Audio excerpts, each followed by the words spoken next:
scientists whom we never heard of or hear about.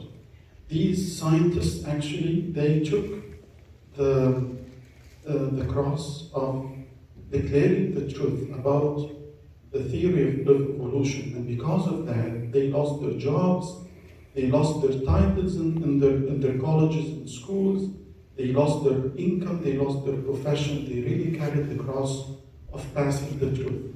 And all what I'm doing right in front of you just today, I'm not carrying the cross. They have carried the cross. All what I'm doing is just I'm relaying their message, what they found, what is the truth about the theory of evolution. I'm going to start today the theory of evolution that has so many arguments against, and we don't believe it not because the Bible is saying evolution is not true. No, that is not the argument.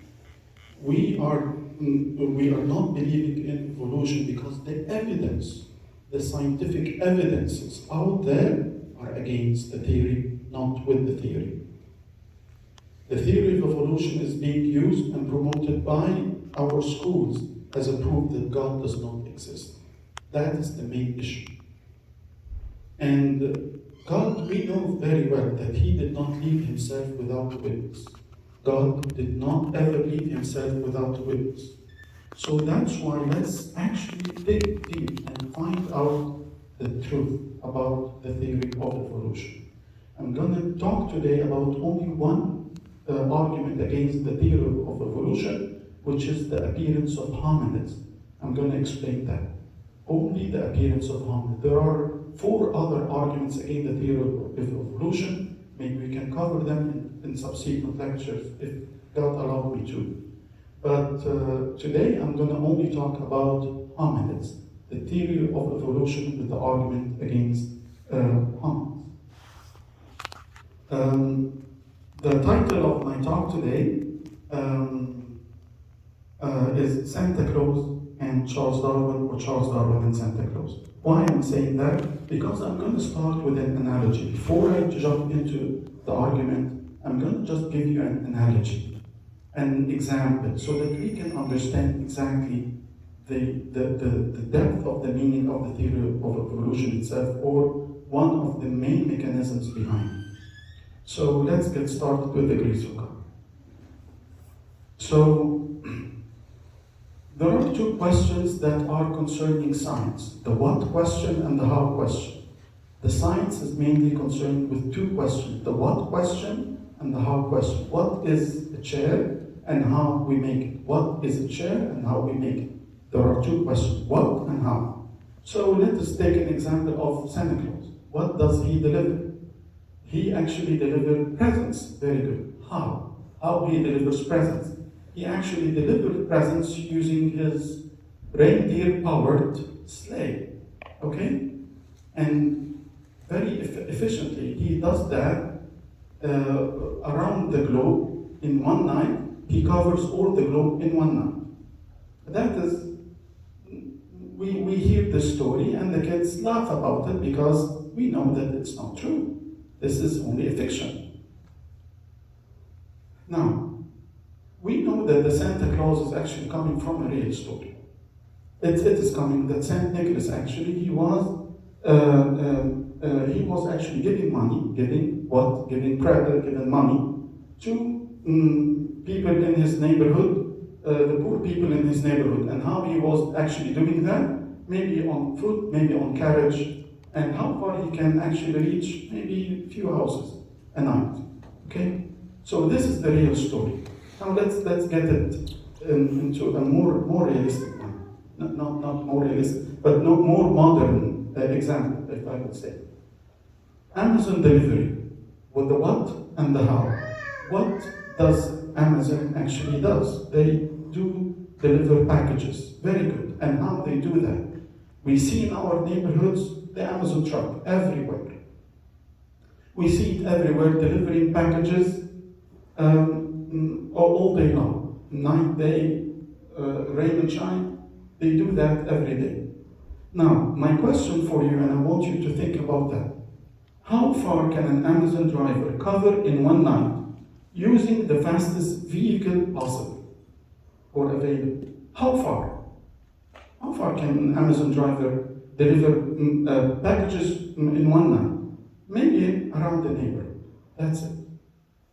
With this, what I call the mechanism, with this truck, this Amazon driver can only deliver packages across the neighborhood.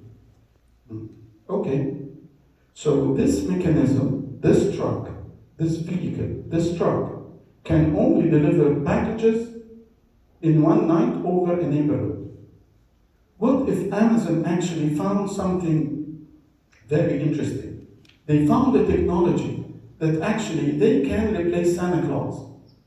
And Amazon actually, they will be able to deliver packages to the entire globe in one night. Amazon, they are not short of resources. They have billions of dollars in their bank accounts. They have all the capabilities possible. They even have a space rocket company under their belt. They can do anything they want. But now, can Amazon actually deliver packages all around the globe in one night using the same truck? Can we say that the same mechanism, the Amazon truck, can be used to cover the entire globe in one night? No. Can this be possible?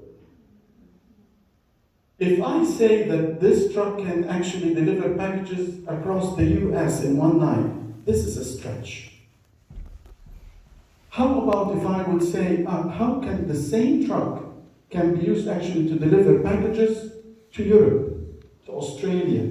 There is an ocean in between. Will this truck be able to bridge this gap of difference, this gap of ocean? Can the same mechanism, an Amazon truck, be used to cover the entire globe in one night? Can this be possible?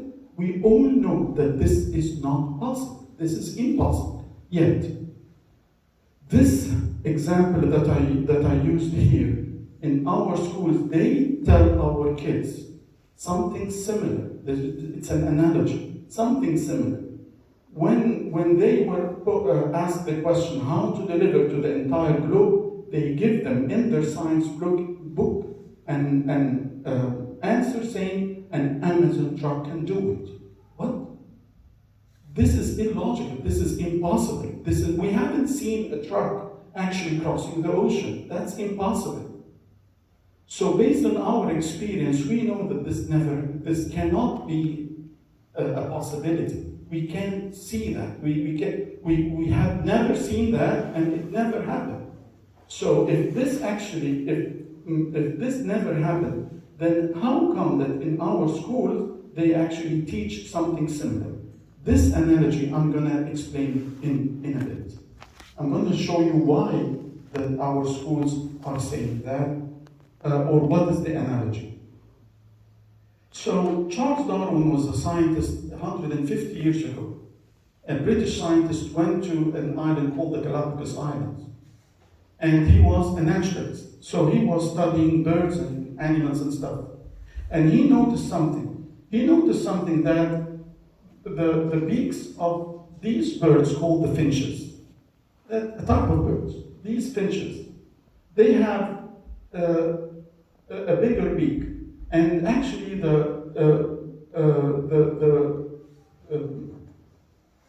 finches with the smaller beak, they can actually eat the worms from the ground. But if the drought comes, actually the bigger finches, the finches with the bigger beak, they can actually dig deep and find the seeds inside the ground, so they can actually survive better. So with the several drought seasons, actually he's found out that most of the finches became with a bigger beak. So he thought that actually because of something extremely natural, which is the series of drought seasons, nature selected better the finches with a bigger beak. So actually he thought that, okay, natural selection, it is the mechanism actually to make the beak actually bigger for these for these finches. And they are the reason why these finches, the nature favored or selected or preferred to have finches with bigger beaks. This is non-controversial. We needed not a theory to prove that nature selects for one with a better trait. There's no problem with that. And this is supported by evidence. There is no problem with that. But Charles Darwin, 30 years later, he came out with this book. And he wrote, the title of the book is the following, and the title is very important. He said, this is the origin of species, how species actually came. By means of, when he says by means of, he's talking about the mechanism. What is the mechanism, Darwin? You are saying that these species actually came. He said it came naturally, with no mind, without any guidance. That is the main point that he wanted to say. That these species, the differences in finches that we see, came out through a natural process of natural selection, which is completely mindless and completely unguided. By the way, in the 1850s, the science of biology was extremely primitive, very, very, very primitive. Their knowledge of the cell is like a blob of jelly. Now we know that this is completely different. But back then they thought that, okay, maybe this can be possible. So he thought that now the finches, they grow bigger beaks through natural selection. Maybe let's expand it a little bit more. Maybe with given enough time, maybe different species of bird will come out with bigger beaks. Maybe, he said, and he wrote in the book, maybe the mechanism that brought the rise of new species. Did he see that? Was there any evidence to support it? No, not a second, not one evidence to support this. Actually, he even exaggerated even more. You know what? These are all birds with different beaks or sizes of beaks? Yes. Actually, it might be possible that all of the creatures, they share what he called common ancestor. A creature, a very primitive creature, and actually through natural selection, it gave rise to birds, to animals, to mammals, to everyone. So he thought that actually natural selection is capable of bringing forth not only different species, but also different kinds, mammals and fish and everything. And he drew that in his book of the origin of species. He drew what is called a tree. And you see this tree, it has a base here, it has a root here. And he said this is the common ancestor. A creature, or maybe like a very primitive one, a cell, that actually rose in some time, and then it branched off. It created all of the different kinds and species that we know. Is this supported by any evidence? Not a single evidence so far. He had to actually expand it even further and said that humans, since their skeleton is very closely related to the gorillas and apes and chimpanzees, and he said maybe actually we descended from apes. And it became that his fundamental idea, the size of the beaks of these finches, he actually extended way bigger across an ocean of difference. But the difference only here is only in the beaks. He said, you know what? The same mechanism can actually bridge gaps of differences. And it brought up all the species, including humans. It is similar to saying that a truck, who is actually, we have seen it, delivering packages in a neighborhood, can actually bring all the gaps all the oceans and bring presents all across the globe with the same truck, with the same mechanism. There are oceans of differences among birds, mammals, finches, parrots, all kinds of creatures. They are hugely different because what we know of today, because of genetics today. Back then, Charles Darwin did not know anything about even what a cell is made out of. Anyway, Darwin was a good scientist. He actually doubted himself.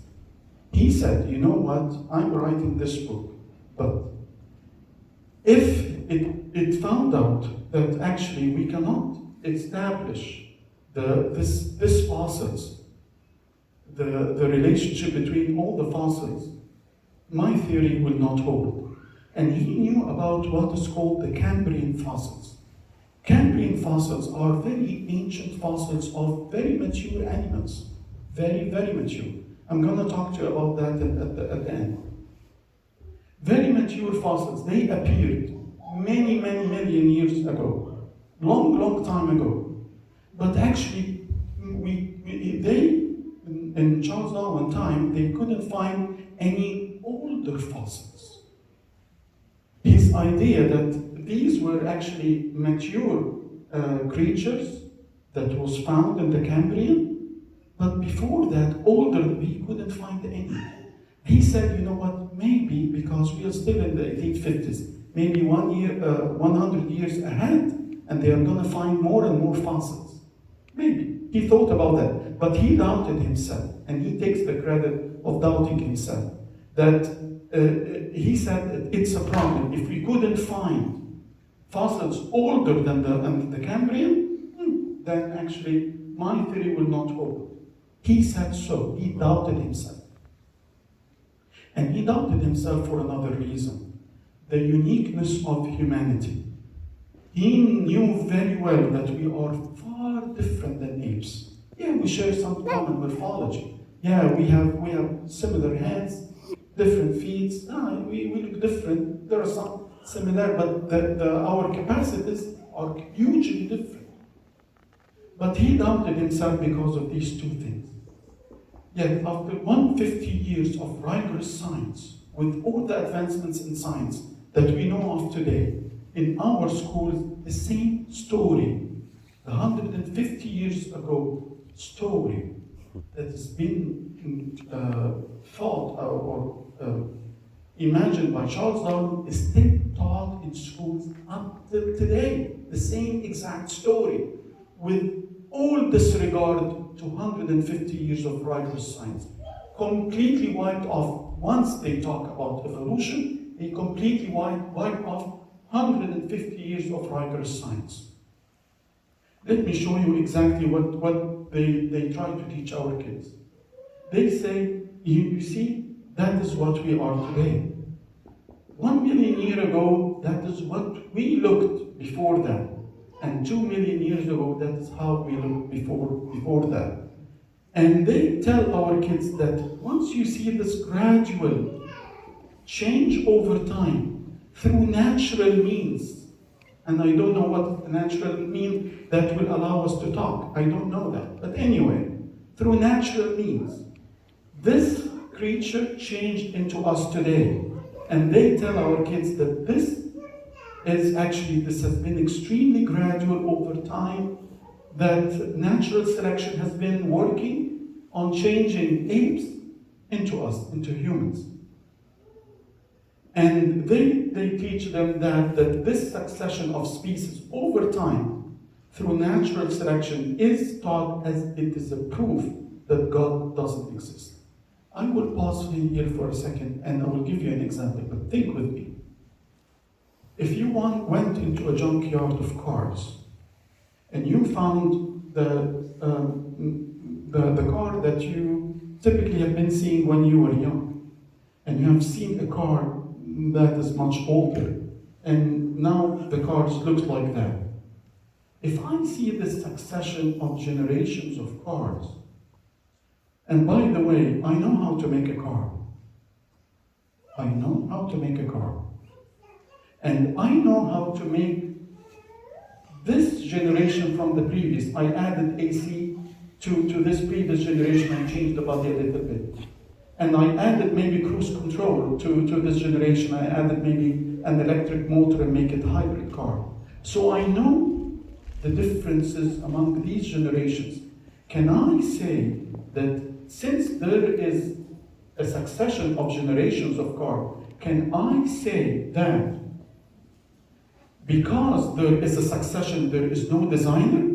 Elon Musk does not exist. Henry Ford doesn't exist. It's a ridiculous argument. It doesn't make any sense.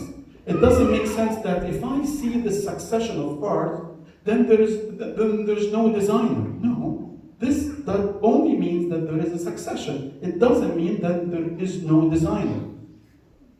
Whether we know the mechanism that changes from one generation to the other, how about let alone if we actually don't know the mechanism that changes from one to the other? We don't know actually the mechanism that changes apes into humans. But we know that these cars, they have been designed by someone. There is a designer. So the argument to say that this succession of creatures over time, they are using it to prove that God does not exist, it doesn't make any sense.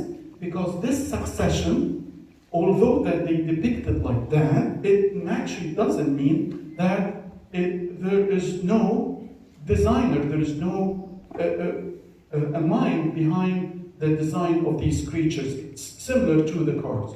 The succession of these cannot actually prove that there is no designer. But anyway, that is what they teach to our kids in school. By the way, these are actually images from middle school books. They say that 4 million years ago, a creature at the height of 3, and then 4, 1 million years ago, 5, and the current humans are here, that they appeared around 100,000 years ago. By the way, don't be alarmed by this time scale. Don't be alarmed. And don't worry about it. Sometimes we think that that's a long time. Honestly speaking, biologically, this is a flash of a second. Millions of years is actually a flash of a second in the biological time. I cannot go into this argument in deeper terms, but I want you to let you know, don't be alarmed. But anyway, they show these different creatures and this succession of creatures. That is exactly what they found, and I got 4 of the fossils that they have found. One of them is called the Australopithecus, Homo habilis, Homo erectus, and Homo Neanderthals. These are actual fossils that actually have been found, and they are much older than humans. So before our appearance, these actually were found.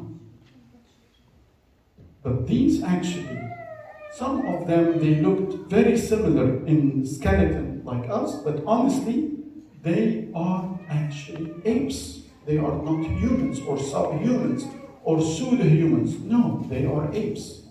Why? What has been found actually that a big difference between humans and chimpanzees or apes, that actually we pass through adolescence. We pass through adolescence. And our bones, actually our teeth specifically, they do show that we have passed from childhood to adulthood, passing through adolescence.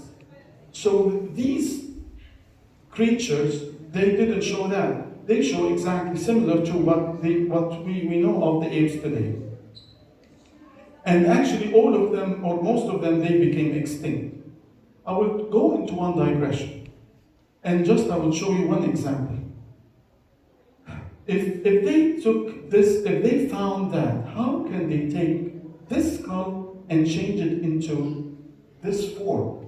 How can they reconstruct how the creature looked like given a skull? How can this be done?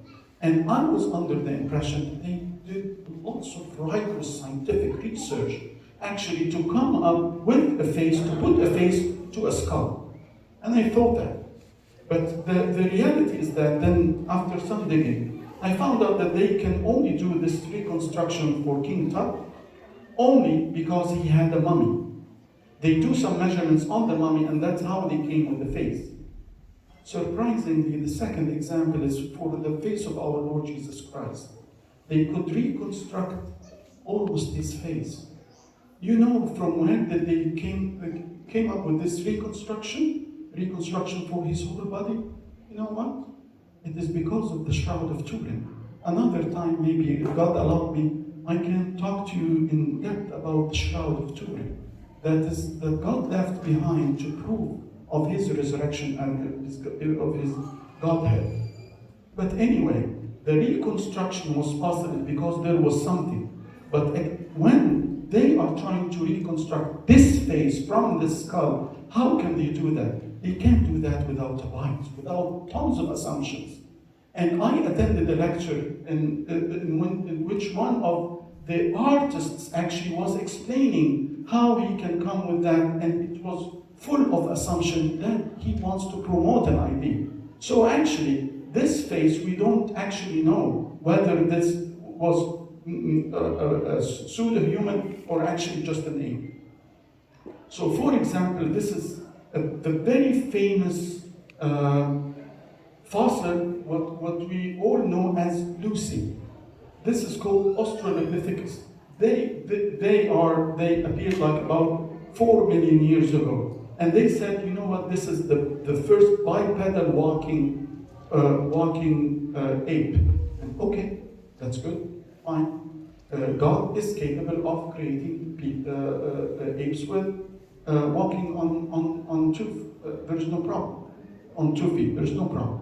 And then they come out with the second generation called Homo habilis. And they call him the handyman. Because why? Because he was using tools.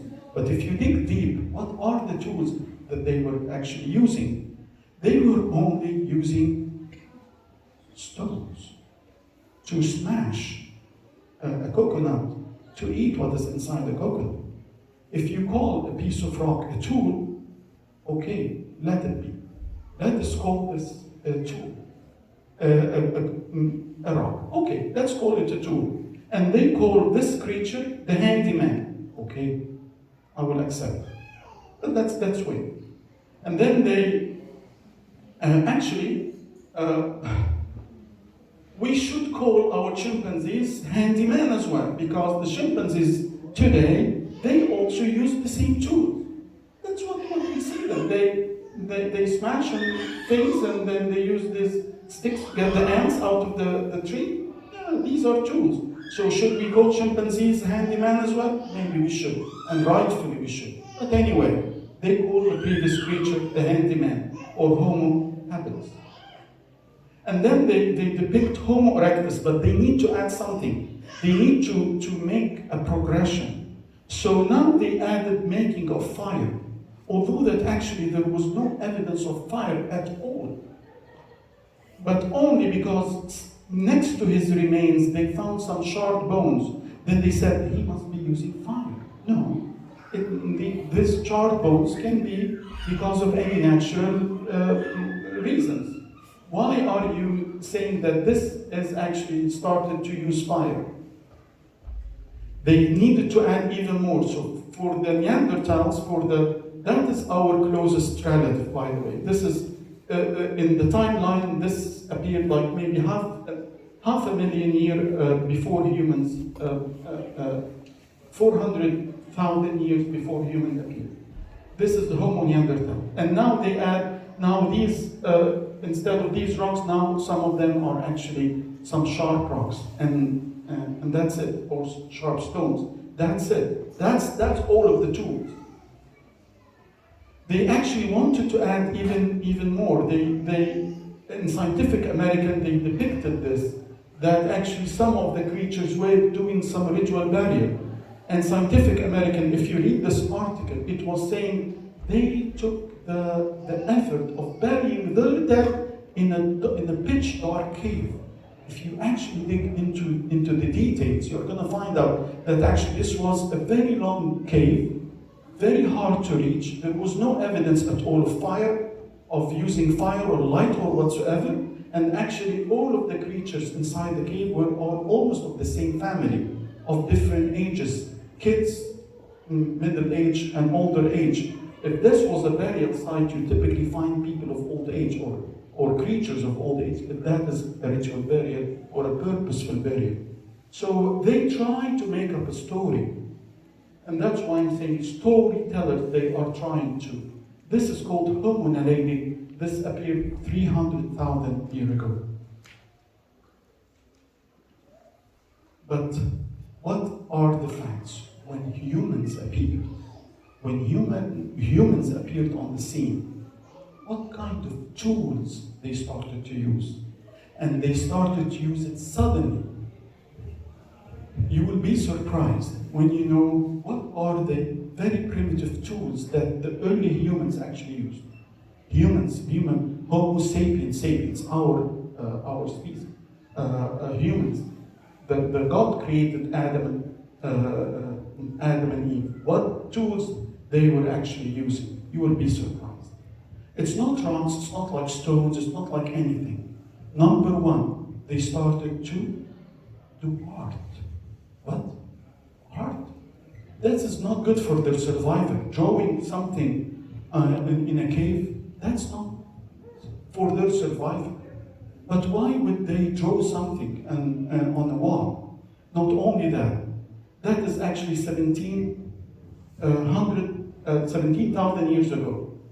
Earlier than that, they found this statue. It's carved in ebony. And they put lots of effort to put it together. That's a body of a human with the head of a lion. That's not the real thing. You don't see a human with the head of a lion walking around. But they put this figure, and 37,000 years ago, they made the statue of a human with the head of a lion. Think about it. Why would someone, for his survival, create a statue? And by the way, this statue has a very spiritual significance. And all the scientists agree that this is something has spiritual bearings. If you read the book of Ezekiel, chapter 1, you will find out who is this and what this statue is. Only if you read the book of Ezekiel, chapter 1, he was talking about the Cherubim, the angels carrying the throne of God. Ezekiel 1, he exactly describes the Cherubim, the four incorporeal creatures who are of the order of the Cherubim. They are has the body of humans with the head of a lion. Another drawing, the head of a human with the body of a human with the head of an eagle. You see them around in church, the four incorporeal creatures. Actually, the Cherubim is the most mentioned order of angels in the Old Testament. The most mentioned. So it's mentioned in the Old Testament 90 times. The first of which came in Genesis 3, when God pushed out Adam and he put Cherubim at the gate so that he would not allow Adam to come back. And now we see in the oldest artifacts that the early humans left is actually a statue of a Cherubim. And surprisingly, even earlier than that, what is the artifact that the early humans left? You will again be surprised. The earliest artifact in 42,000 years ago ever found for humans was a flute, was a musical instrument. And why would that's not a straw. They are not going to drink milk with the flute. They use it to praise God. So very early, very, very early, once humans appeared on earth, suddenly we stopped using, there is no more mention of bricks or rocks. No. These are the tools, and they are all spiritual tools. Because only the Bible says that we are created in the image of God. To praise God. Surprisingly, Genesis 4, very early, it says that Jobab, that's Genesis 4, right after the fall in Genesis 3, he said Jobab, he was the father of all those who play the harp and the flute. So actually, these artifacts actually match what the Bible actually predicted, that early humans, they started to use music and statue or worship. That is our closest relative. And that's the Homo Neanderthals.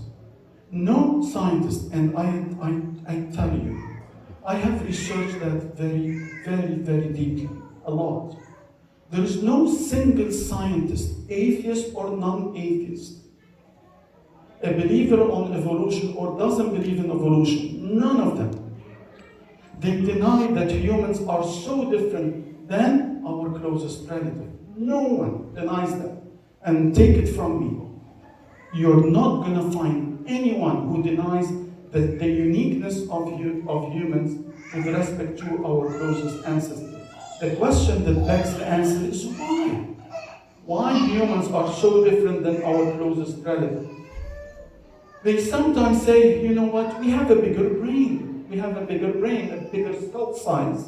Actually, to their disappointment, Neanderthals, who are our closest relative, their skull is actually bigger than ours. Yet their tools are chimp tools. Us, we have a smaller brain, a smaller skull, we have a smaller brain, but the capabilities are unimaginable. We have consciousness, and this is a different topic. We display features that no other creature on the earth displays, not a single one. So everyone, all the scientists cannot actually deny the fact how special we are. And they cannot rely on the argument of bigger brains anymore. This is from Britannica, the Encyclopedia Britannica. It shows all the different species of early humans. And you see all of these dots, they say unknown. We don't know the relation. How Homo sapiens came, how us came, we don't know. It doesn't look anymore like a tree, like a Darwinian tree of life. No, this doesn't look like it at all. And all of the connections, we don't know. Evolutionary relationships are unknown. But yet in schools, they tell our kids, it is fully known, it's fully uncovered, it is fully resolved, we know how we came to be. Science has no answer at all for this question, why are humans different than our closest relative? Why we display features that are so unique in art and music, different than a bunch of rocks? Why are we so different? Science has no answer for it at all. Yet the blanket answer that is given to our kids is evolution over billions of years. That's it, evolution. Give me billions of years, I'm going to get you a human. No, you can't. No single evidence, although that actually, if you look at the time here is only 400,000 years difference. That's not billions of years. And actually, as I told you, in evolutionary timescale, this is a flash of a second. It's not long at all. Science can answer questions of how and what. How a cake is made and what is a cake made of. But when it comes to why there is a cake, who made the cake, what is the purpose of making a cake, science cannot answer these questions at all. Why or who or what. They cannot say that if I find a cake, then there is no one who created it. We can't say that. Science can't answer about the who question. Cannot say that since there is a cake, then there is nobody who made it. You can't say that, no matter what. Science can't answer these questions fundamentally. Science can answer these questions very easily. How do you make a cake? How do you make a car? How do you go to Mars? That's easy. That's easy. For science, they can answer that. So these questions, they belong to science. Cake, Mars, and cars. Another question that science can actually answer. What makes a banana peel? Yeah, we know what makes a banana peel. What makes up a cell? Yeah, we know what makes up a cell. Today, we know that this cell, what it is made out of. What makes one hair? Yeah, we know that. Science can know what these things are. Now, let me ask the following question. Science, how do you make a banana peel? Science, how do you make a cell? And how do you make one hair? How? Science cannot answer that at all. Science can't answer how do you make a banana peel that we even don't eat, we throw it away. Actually, it turned out to be that this banana peel, or one hair, one cell, it's much more complex than anything that we know of. Going to Mars is way easier than making a banana peel. Way easier. Way easier than making one cell. If you have one cell in a test tube and you poke its membrane and release everything inside the cell has so many complex parts inside it. If everything was released from inside the cell in the test tube, so in the test tube you have all the components, all the nuts and bolts and pieces and that make up a cell. You can't put it together again. There's no way. Even in the test tube, you have all the components that make up a cell. You can't put it together again. There's no way. Actually, they hint in the biology books about what is called the cell theory. The cell theory says that a cell can only come from another cell. That's all what it says. A cell cannot come by itself. The cell can only come from another cell. Then how the first cell came to be? So my dearest friends, with all of the science that we have today, we can answer what and how for these. We cannot answer except what for these. For biology, we can only answer what for biology. We can't answer anything about the how. Nevertheless, in our school textbooks, they tell our kids, we made life in the lab. We created life in the lab. Really? Oh yeah. In 1952, two scientists by the name of their surnames, Miller and Urey, they made an experiment. And they put some gases, put some electric spark in them, and poof, they found the building blocks of life, amino acids. Building blocks of life were created in the lab. We created life in the lab in 1952. Done deal.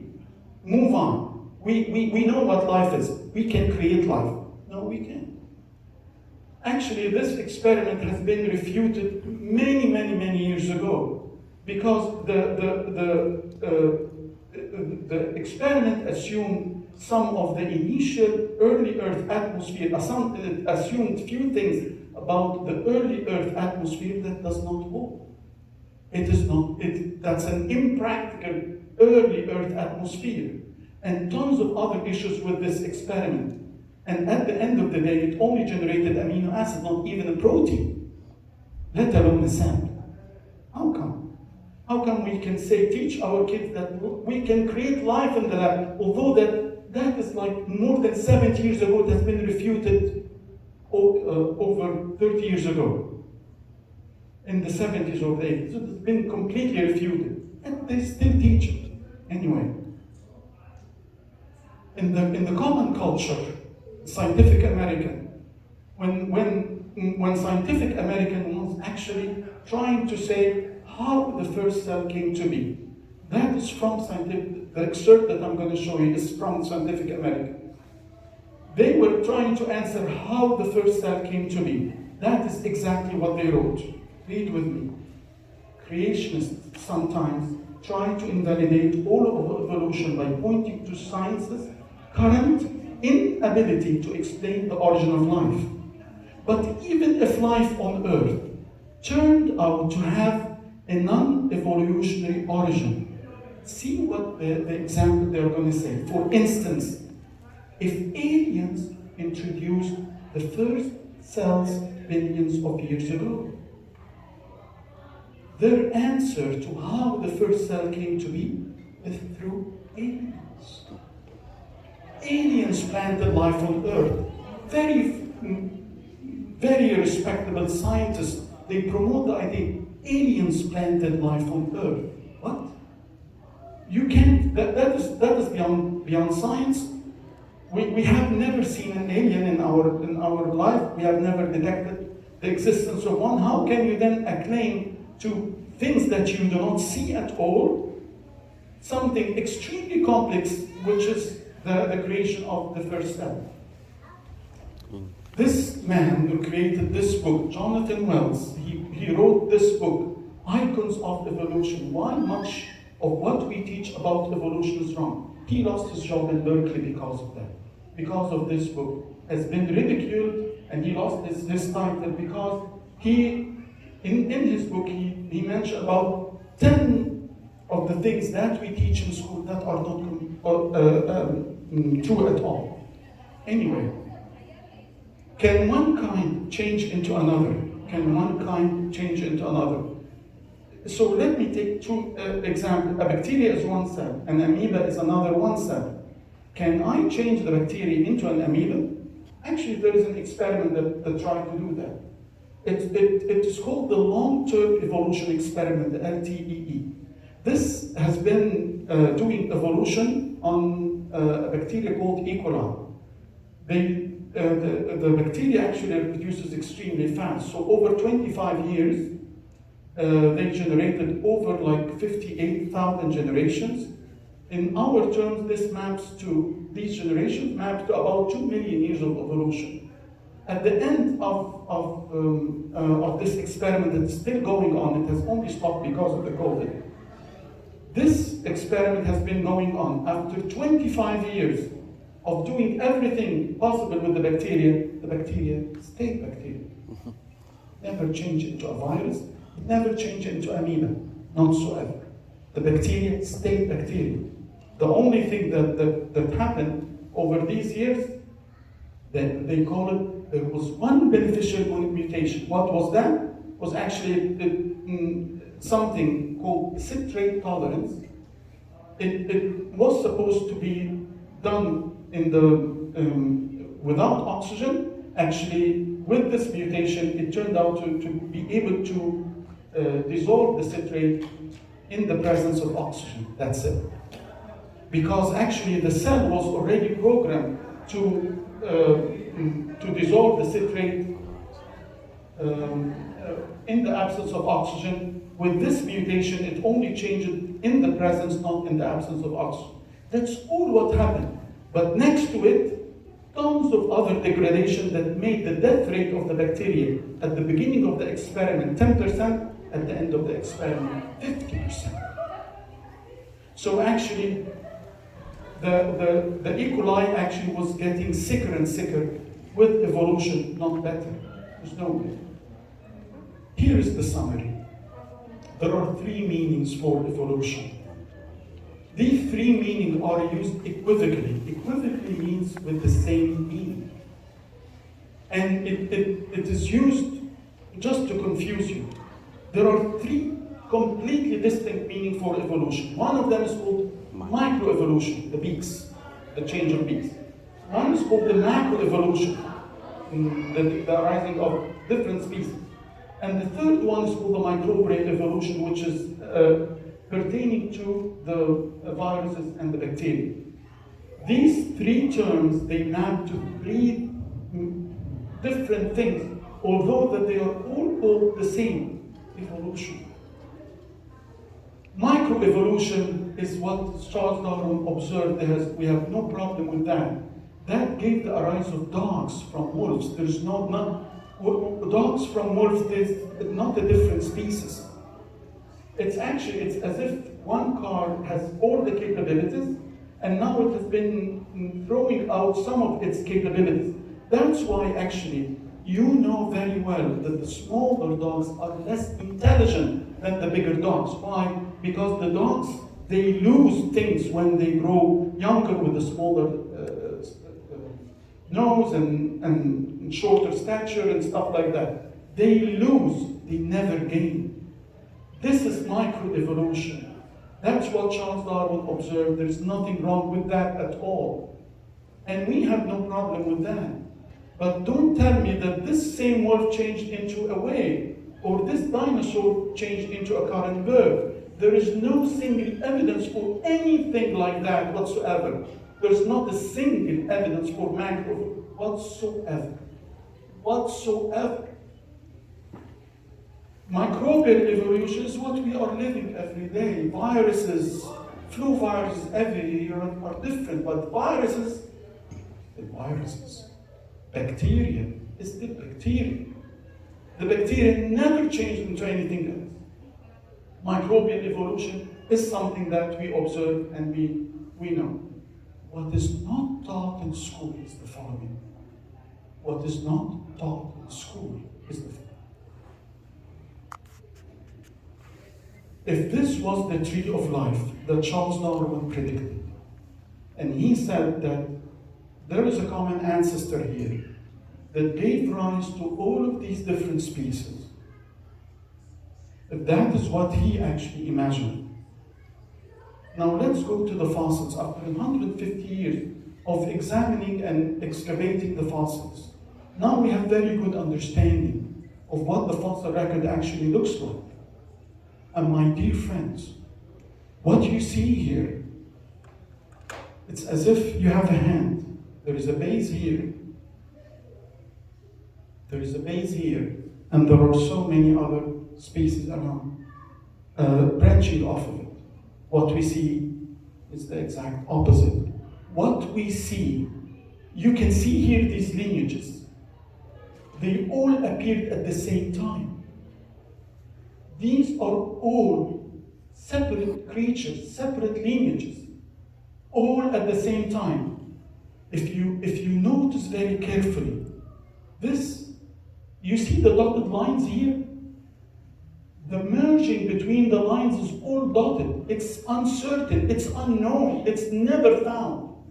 Only the solid lines are the ones that we actually see. That is what we see in the fossil record. And by the way, this all happened in the same time called the Cambrian. 542 million years ago to 488 million years. All of the life in the ocean started together. In the ocean, I'm going to get back to this, appeared together in the same period of time called the Cambrian. There is no ancestry ever found. The exact opposite of what Charles Darwin was predicting. It's just upside down. That actually all of the creatures was found together and then became extinct. That is what we observe in the fossil record. It's the exact opposite of what Charles Darwin actually was saying. That's why even the Times magazine, that was a long time ago, when they actually were still stating part of the facts, part of the truth, they call it the Big Bang, the explosion. They say it, the Cambrian explosion. Why? Because advanced life appeared suddenly in the ocean in the Cambrian period, in an event known as the Cambrian Explosion. All of the creatures were created together. None of that is taught in our school. None of that. Not a single mention of this is mentioned to our kids in school. None. Absolutely none. Why? I'm going to tell you why. Because if they said so, they need to teach the Bible. They need to teach Genesis. Why? Because that is exactly what God said in the fifth day, that actually then God said, let the waters abound with an abundance of living creatures, Genesis 1:20. He said in the fifth day, let the waters abound with all living creatures. That is exactly what we see in the fossil record. The life started in the ocean in a flash, in a second, in the same period, in the Cambrian. There is no graduality at all. And by the way, the creatures that are shown here, very mature features. Their eyes are much more complex than our own eyes. Much more complex. Fully formed. We haven't seen like a shrimp with one eye and then grow another. No, they are created, fully developed in the first place. From the get-go. That is exactly what the Bible says. And the Bible explains why although there is only a short difference between our closest relative to our present, but actually the capabilities are so different. Why? Because God said in Genesis, let us make man in our image. We are created with a mind, with a conscience. None of the animals they have, none of them. And God gave us the power and the dominion over all the animals. That is what Genesis is saying. Genesis is the only thing that makes sense in the history of creation. Actually, I can talk to you more about what other things the Bible actually refers to. But one thing that you can keep, it's interesting to keep in your mind, that actually in Genesis 1:2, at the very, very beginning, what does God say? The earth was without form and void, and darkness was on the face of the deep. The deep means the water. And the Spirit of God was hovering over the face of the water. What he is actually saying here, that the earth was covered with water, that is exactly what science is actually saying today. The early earth, there was no mountains, and through plate tectonics, the volcanic eruptions, now we see the land appearing. That's what is happening today in Hawaii, by the way. That's how the islands are formed. That's how the earth, actually, the land came to be. But this is what the Bible predicted. But Moses was not living. Moses was not living when there was no land on the earth. How come? How come that the Bible knows the initial state of the earth when there was no one actually living to tell the story? Except if whoever wrote Genesis is the one who made it all. Who was there? That's the only logical explanation, that whoever wrote Genesis, the hand of God, that God who wrote Genesis, he is the one who actually knew what was the initial conditions of the earth. By the way, there are tons of facts in the Bible that only the Bible, out of all the ancient books, gets it right. Only the Bible. And there's not a single one that the Bible gets wrong. But this requires another time. The fossil record matches exactly what the Bible says, that actually life started in the ocean, in the Cambrian, and later the land mammals, they actually appeared. That is day 6. The Bible got the succession correct. Let me wrap it up. I'm done. Let me wrap it up. This is the summary of all what I tried.